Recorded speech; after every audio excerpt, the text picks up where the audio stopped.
जब संविधान विरोधी ताकतें सत्ता से बेदखल होंगी। आप ये सोचो, संविधान विरोधी ताकतें सत्ता में बैठी रहे तो कैसे बचेगा संविधान? वो सत्ता में बैठ के तो संविधान को खत्म करना। कि कब से शुरू की मुख्यमंत्री जी ने योजना, आप मेरा मार्गदर्शन करते हो, बता दो कब से शुरू की पत्रकार साथियों? 2 महीना, 1.5 महीना, 1 महीना? चुनाव का कितना समय बाकी है? 2 महीने? क्या 4 साल 9 महीने राजस्थान के लोग यहां से पलायन कर गए थे क्या? क्या 4 साल 9 महीने मुख्यमंत्री जी सो रहे थे क्या? ऐसे नौजवान होंगे जिनके पास बहुत हिम्मत होगी लेकिन पिताजी की जेब में पैसे नहीं थे तो सपने सपने रह गए। ऐसे कितने लोग होंगे राजस्थान में, आप सर्वे कराना, जिनके मकान आज भी कच्चे मिलेंगे। मैं भी रुका था एक गांव में, उसका नाम मेरे याद नहीं आ रहा, जहां मैं रुका था भी, खेड़ली में, प्लास्टर नहीं मकानों पे। और मैं जानता हूं अपने लोगों के हाल। मैं राजस्थान का चप्पा चप्पा घुमाऊं कि पेट पे हाथ फेर के सो जाते हैं और अपने बच्चे को भी सुला देते हैं कि कल कहीं ना कहीं से रोटी का इंतजाम हो जाएगा। मैं जानता हूं भारत को, मैं जानता हूं राजस्थान को, मैं जानता हूं मध्य प्रदेश, उत्तर प्रदेश, बिहार को, कि कमजोरों का कोई रखवाली नहीं है। कमजोरों को अपनी रखवाली खुद करनी पड़ेगी। अब मैं आपसे आग्रह करूंगा मेरे लोगों, क्योंकि हमें संविधान बचाओ यात्रा को भी आगे बढ़ाना है। अनुशासन में आप मेरे साथ निकलना और आपका नारा ये होना चाहिए, पूरे दौसा को पता लग जाए और दौसा के सैलाब के जरिए पूरे देश को पता लग जाए कि वोट हमारा, राय तुम्हारा। नहीं चलेगा, नहीं चलेगा।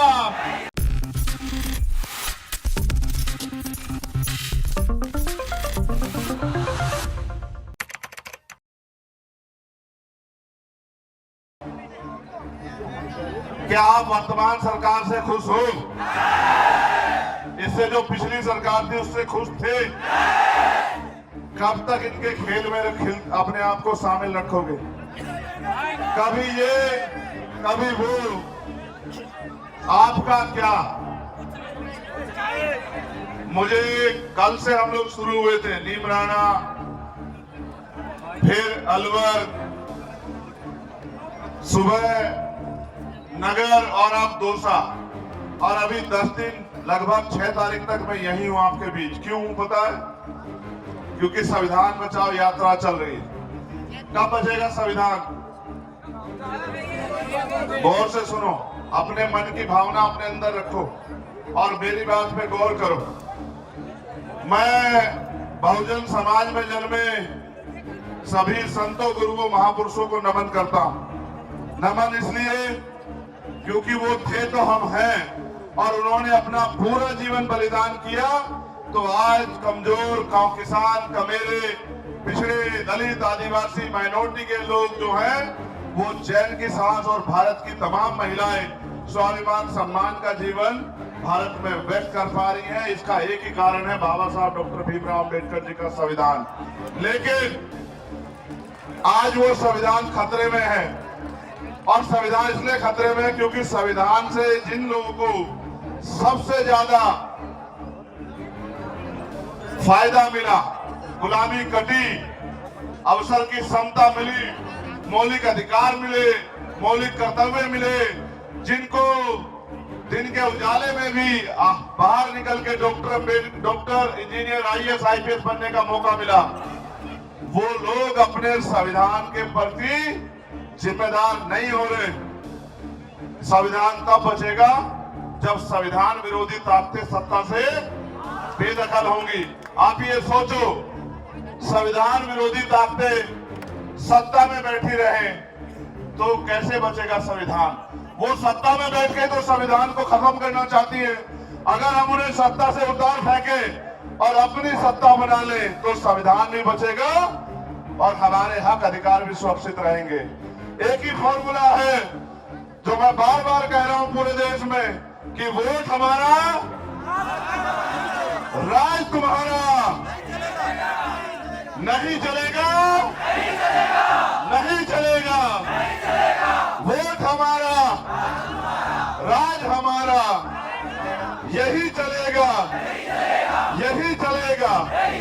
देखो, पगड़ी याद है, जितेंद्र मेघवाल याद है, इंद्र मेघवाल याद है, ओम प्रकाश रागर याद है, कार्तिक भील याद है, तोला गुजर याद है। कितनी अन्याय, कितना जुल्म, कितनी तकलीफें, कितनी लाठियां, कितना अन्याय साहब ने और किनके राज में सहा। आज की सरकार जिसके नेता हैं अशोक गहलोत साहब, और 2 अप्रैल 2018 का आंदोलन याद है या नहीं है? 17 भाइयों की शहीदी, हजारों रुपए मुकदमे, जेल, राशु का लाठियां, याद है या नहीं है?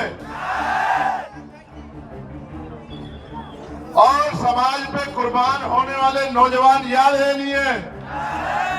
कैसे बदलेगी जिंदगी? सरकार बदलेंगे। अगर हमने गलती की, उसका खामियाजा कौन भुगतेगा? अगले 5 साल अगर अन्याय, अत्याचार, जुल्म जाति सहनी है, बहन बेटियों के साथ अपमान होता देखना है, रोजगार के नाम पे छलावा देखना है, झूठ देखना है, चोर बाजारी देखनी है, भ्रष्टाचार देखना है, तो इनको जिता दो। और अगर ये सब बंद करना है तो आजाद समाज पार्टी को ताकतवर बना दो।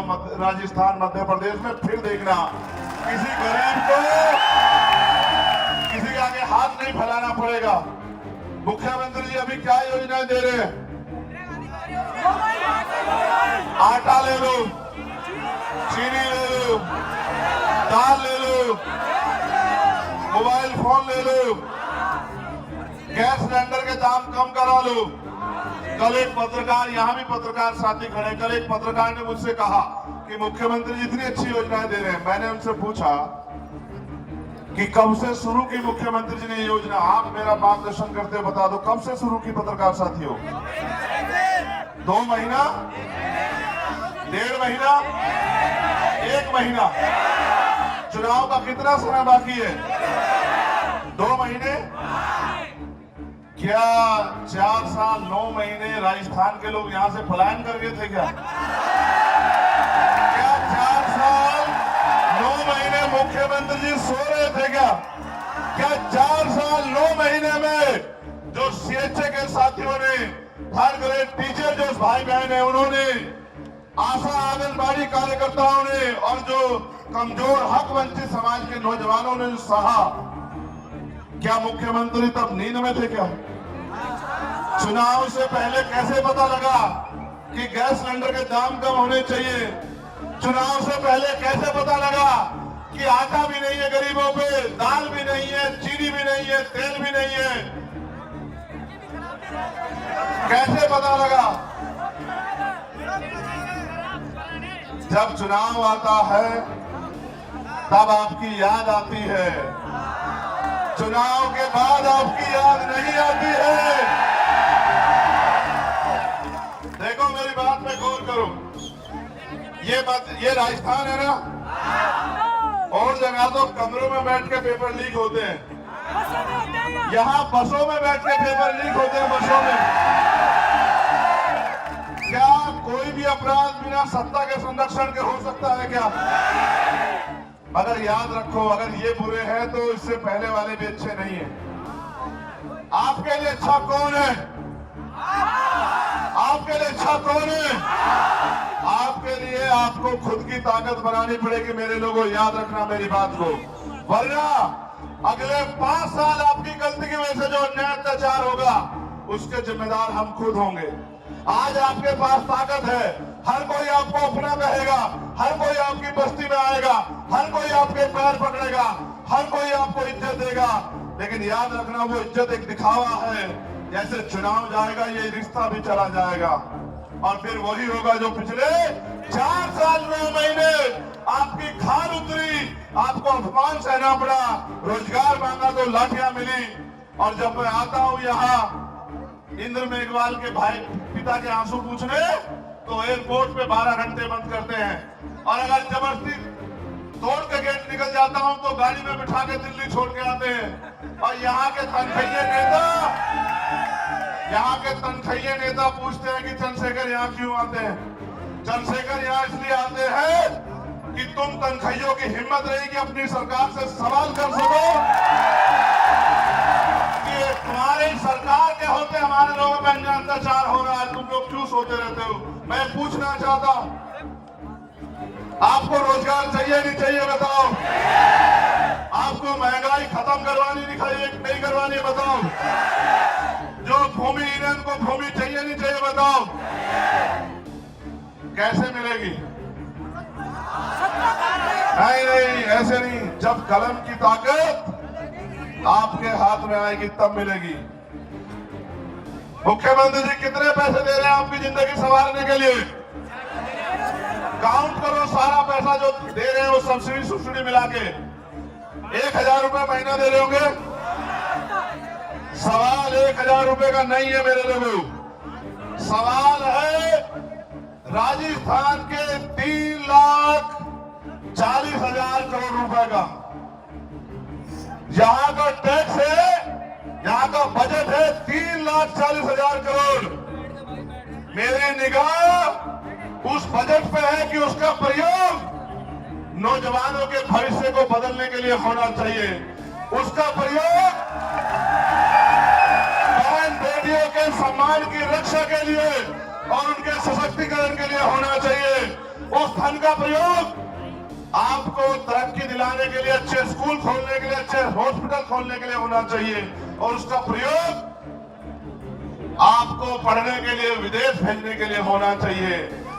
आपको उद्योग धंधे मिले, लोन मिले, इसके लिए होना चाहिए। लेकिन मुख्यमंत्री जी कर देंगे क्या? कोई नहीं करेगा। 75 साल में किसी ने किया है क्या? सच पता नहीं है क्या आपको? अगर आप मेहनत मजदूरी ना करो आपके घर का चूल्हा नहीं जलेगा। समझते हो नहीं समझते हो? आप इतनी बड़ी संख्या में क्यों जुटे? क्योंकि आप और मेरा दर्द एक है। और आप में जानते हैं कि बाबा साहब अम्बेडकर ने हमें वोट का अधिकार बिकने के लिए नहीं दिया था। मेरे लोगों, वोट का अधिकार हमें गुलामी से मुक्ति के लिए मिला है। और अगर वाकई में आप गुलामी की बेड़ियां काटना चाहते हो तो तैयार हो जाओ। एक कदम मेरे साथ मिलकर आगे बढ़ाओ और 2 मौका इस बार आजाद समाज पार्टी को। और फिर देखो कोई जालिम नहीं होगा यहाँ जो हमारी बहन बेटियों की तरफ हाथ उठा ले। ना फिर कोई घोड़ी पे बैठने में हत्या करेगा, ना जितेंद्र मेघवाल की तरफ मूछें रखने पे हत्या करेगा, ना मटकी छूने पे हत्या करेगा, ना बहन बेटियां सुरक्षित रहेंगी। मैं आपसे यही कहना चाहता हूं, सरकार में बहुत शक्ति है। मरे हुए व्यक्ति को जिंदा करने की बजाय सारी शक्ति सरकार के पास है। और शक्ति प्राप्त करने का तरीका बाबा साहब अम्बेडकर ने वोट की ताकत से दिया है। अपनी सरकार बनाओ, अपने विधायक जिताओ और अपनी समस्या मुझे कागज में लिख के दे दो। 6 महीने में अगर आपके वारे नारे ना कर दिए फिर आप मुझे बताना। ये इस बात को जानते हैं। देखो बहुत गंभीर बात बताऊंगा, माए बहनों को मैं समझता हूं। ये इस बात को जानते हैं कि अगर कोई गरीब का बेटा आएगा तो गरीबों की बात होगी। ये इस बात को जानते हैं। क्या आप, मैं झूठ बोल रहा हूं तो बताना। कितने ऐसे लोग होंगे जिन्होंने ट्रेन में बिना टिकट सफर किया होगा अपनी परीक्षा देने जाने के लिए? कितने ऐसे लोग होंगे कि पेट में भूख होगी और सामने दुकान होगी, पकवान रखे होंगे लेकिन जेब में पैसा नहीं होगा? कितनी ऐसी बहनें होंगी कि बहुत कुछ मन होगा लेकिन जेब में पैसे ना होने की वजह से ऐसे ही दिल में सुकून करके वापस बाजार से लौटी होंगी? कितनी ऐसी बहनें होंगी जिनकी तमन्ना होगी डॉक्टर इंजीनियर बनने की लेकिन पिताजी की जेब में पैसे नहीं होंगे? कितनी ऐसी बहनें होंगी जिनके सपने होंगे आगे बढ़ने के और आर्थिक अभाव में वो कुचले गए होंगे? कितने ऐसे नौजवान होंगे जिनके पास बहुत हिम्मत होगी लेकिन पिताजी की जेब में पैसे नहीं थे तो सपने सपने रह गए? ऐसे कितने लोग होंगे राजस्थान में, आप सर्वे कराना, जिनके मकान आज भी कच्चे मिलेंगे। मैं भी रुका था एक गांव में, उसका नाम मेरे याद नहीं आ रहा जहां मैं रुका था अभी, खेड़ली में, प्लास्टर नहीं मकानों पे। और मैं जानता हूं अपने लोगों के हाल। मैं राजस्थान का चप्पा चप्पा घुमाऊं, कि पेट पे हाथ फेर के सो जाते हैं और अपने बच्चे को भी सुला देते हैं कि कल कहीं ना कहीं से रोटी का इंतजाम हो जाएगा। मैं जानता हूँ भारत को, मैं जानता हूँ राजस्थान को, मैं जानता हूँ मध्य प्रदेश, उत्तर प्रदेश, बिहार को कि कमजोरों का कोई रखवाली नहीं है, कमजोरों को अपनी रखवाली खुद करनी पड़ेगी।